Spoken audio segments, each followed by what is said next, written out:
A skyscraper in China known for its record-setting construction speed of 2.7 days per floor started shaking this past week, forcing 15,000 people to evacuate. It gave off a strong sense of panic, similar to 9/11, said one Twitter user. Could this be another disaster waiting to happen? Located in Shenzhen, China, the 356-metre skyscraper SEG Plaza shook 4 separate times on the 18th, 19th, 20th and 24th. By comparison, the Empire State Building stands at 380 metres tall before its spire and antenna. The latest release of official real-time monitoring data of the building appears to show that everything, including building settlement and tilting, is normal and within acceptable limits. Videos show the building swaying in the air while people flee from the surroundings. Some describe the scene as similar to a doomsday escape. Is this a sign from above? Upon monitoring and inspection, expert groups claim that shaking was due to a combination of wind, underground subway movement, and temperature difference effects. However, the reasoning did not sit well with many netizens. People have called into question the construction quality of SEG Plaza, labelling it as one of the infamous Tofu dreg projects. Built in 1999, the 79-storey building was rushed to finish construction 7 months ahead of a schedule in order to complete the project before October 1st, the 50th anniversary of the founding of the Chinese Communist Party. These projects, known as tribute projects, are usually rushed to completion for impending state anniversaries, serving to glorify the party and attempt to enhance its reputation. Another example of this was a bridge constructed in Hunan province in 2007, intended to open for the 50th anniversary of the founding of the local prefecture. It collapsed during construction and killed 64 people. Tribute projects are a major cause for why there are so many tofu buildings in China. Traditionally, the term tofu dreg usually meant anything that was done shoddily. After poor quality construction projects became commonplace, people began to call such structures tofu buildings. The term tofu project was first coined by Premier Zhu Rongji in 1998 to describe a poorly built dam, and gained national traction after the 2008 Sichuan earthquake. The earthquake killed approximately 70,000 people, almost 20,000 of which were school children. Over 7,000 schoolrooms collapsed, leading to the popularization of the phrase tofu dreg schoolhouses. But how can these substandard buildings be so widespread in China? One of the main reasons for the existence of tofu buildings is corruption.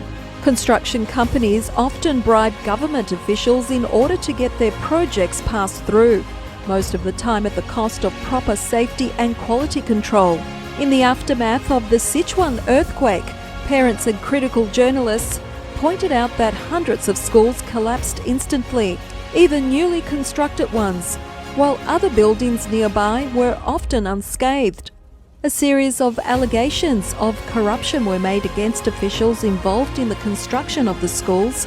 Various discussions mentioned that local government officials and construction companies were negligent during the construction process, ignored civil engineering standards, saved on materials and took shortcuts while pocketing the remaining surplus. Contractors were also allegedly cutting corners, resulting in schools built dangerously below accepted engineering and construction standards. However, the CCP couldn't care less about the lives of its people. Showing off and earning money and reputation is all that matters to them. The government's inaction and suppression of dissent are proof. Shortly after the earthquake, local governments in Sichuan province coordinated a campaign to buy the silence of angry parents whose children died during the earthquake. If the parents refused, officials threatened that they would receive nothing. It's evident that the officials are more concerned with putting up an appearance of public harmony and saving face rather than investigating the corruption or negligence behind the construction of schools. With the Sichuan earthquake and many other incidents as precedent, It's needless to say that people may fear a similar outcome for SEG Plaza. If the 356-metre skyscraper collapses, we can only imagine the damage and casualties that will result. Given the history of China's tofu dreg projects, is SEG Plaza just a ticking time bomb waiting to explode? Experts say that the cause of trembling was a combination of a variety of factors, mainly the impact of wind, subway operation underground, and temperature difference. Yet the measured wind speed on the 18th was only 10 metres per second, and the maximum temperature difference was 8 degrees Celsius. If this was the reason, then the building would have shaken countless times in its 20-plus year history. Similar points of suspicion were also raised by netizens regarding SEG Plaza, and all point towards the usual suspects: construction problems and corruption. In China, it's normal to consult expert groups whenever there's a safety or technical concern. However, these experts are all part of circles formed by intellectual elites. In order to maintain their positions and status, they act according to a certain unspoken rule. That is, you shouldn't expose flaws or deficiencies of another expert's project, in exchange for them not exposing yours. In this manner, both sides can retain their status and reputations. Yet this corrupt way of governance is what causes tofu dregs and other subpar projects to be prevalent in China today, with no one bothering to fix the issue. This is also the underlying reason for why the true cause of the shaking of the SEG Plaza is still unconfirmed. Furthermore, China's construction quality problems are not just limited to within China. What about the projects they're undertaking in other countries? What about the infrastructure developed under the Belt and Road Initiative that concerns nearly 70 countries? The current happenings in China may be a bad omen to these countries as well. Lying under the guise of supposed economic growth and financial prosperity may be a reality of disaster and tragedy. Recently, extreme weather including strong winds, heavy rainfall, hail and earthquakes has struck many parts of China, causing severe flooding and other natural and man-made disasters. Roads are submerged, houses are destroyed, and lives are lost. The SEG Plaza incident has made many people begin to wonder if this is an act of God. You reap what you sow. The Chinese Communist Party and their moral depravity, disregard for human life, power hungriness, and materialistic outlook have driven those who form and go along with the communist regime to commit heinous acts one after another. Perhaps this is karmic retribution from the heavens. Fentanyl, a dangerous opioid drug, is recently being smuggled into the US through the Texas-Mexico border at an alarming rate, and China is to blame. For your audience who may not know, 2 milligrams of fentanyl is a fatal dose. We have obtained enough fentanyl coming across the border to kill every single person in the state of New York. Texas Governor Greg Abbott said in an interview with Fox News, Breitbart reported. Recent data published by the US Customs and Border Protection shows that the agency has seized around 6,494 pounds of fentanyl in the fiscal year ending in April 2021, which represents an over 35% increase compared to the 4,776 pounds seized in the entire 2020 fiscal year. Know this, we had an almost 800% increase April over April of the amount of fentanyl that has been apprehended by the Texas Department of Public Safety, Abbott said. Assuming 2 milligrams of fentanyl is a fatal dose, 1 pound, which contains 453,592 milligrams, can potentially kill up to 226,796 people. As such, the 6,494 pounds of fentanyl seized by CBP could potentially kill over 1.4 billion people. In an interview, the Republican governor also revealed that Border Patrol apprehended over 170,000 illegal immigrants entering the country in April, which he says is a tenfold increase compared to last year, when only around 17,000 people were caught. CBP data also showed that the agency encountered 178,622 migrants attempting to enter the United States via the southwest border in April, which is consistent with Abbott's numbers.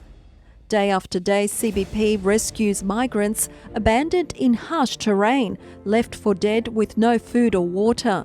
CBP is committed to enhancing the security of the US border and helping save the lives of vulnerable migrants. CBP senior official performing the duties of the Commissioner, Troy Miller, said in a statement. According to a November 2018 report published by the US-China Economic and Security Review Commission, China is the largest source of illicit fentanyl and fentanyl-like substances in the United States. Fentanyl is shipped from China directly or indirectly through Mexico. In an interview with Breitbart in March this year, Republican Senator Bill Hagerty revealed that several sheriffs informed him that drug smuggling had increased during President Joe Biden's presidency. He stated that China is pumping fentanyl into Mexico, where it is used as a component to manufacture drugs that are killing our kids in Tennessee. The report also notes that domestically, China does not have a fentanyl abuse problem. In a video published in August 2019, exiled Chinese businessman Guo Guangyi explains, "Think about it. Any person who sells fentanyl in China is arrested and will be immediately executed. However, the drug is now sold to the United States in large quantities, yet the Chinese government remains silent." Guangyi also revealed that a Chinese professor had learned how to synthesize fentanyl as MIT. He returned to China and submitted a report to the National Security Department proposing that Beijing weaponize fentanyl and weaken the United States. In late 2018, Chinese President Xi Jinping met with the then-President Donald Trump at the G20 summit in Buenos Aires. After the meeting, the White House released a statement saying that Xi had agreed to designate fentanyl as a controlled substance.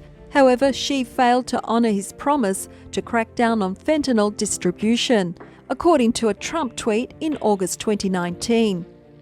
In February, Republican Senator Tom Cotton criticised the Biden administration for wanting to decrease the deportation of illegal immigrants despite the fact that many were caught dealing drugs. It's the Biden administration policy to allow illegal aliens to stay in America even after they deal fentanyl and heroin, commit fraud, commit assault, drive drunk, launder money, he said in a tweet. Later in February, Canadian Public Safety Minister Bill Blair said at a parliamentary committee meeting that China is one of the main source countries of fentanyl. According to Canadian government data, 82% of accidental apparent opioid toxicity deaths between January 2020 and September 2020 involved the use of fentanyl. Did you know Chinese international students in the United States can have their visas suspended if their family has ties to the Chinese Communist Party? South China Morning Post reported that a Chinese student who had been accepted into almost 10 different American universities as a computer science student had their visa suspended because the student's father is a police officer in China. China is the top counterintelligence threat to the United States, with there being a 1,300% increase in terms of economic espionage and 2,000 active investigations as of June 2020. FBI Director Christopher Wray once said, "There's no country that presents a broader, more comprehensive threat to Americans' innovation, to our economic security, and to our democratic ideas than China does." It has been estimated by the US Trade Representative that Chinese intellectual property theft costs the country between $225 and $600 billion annually.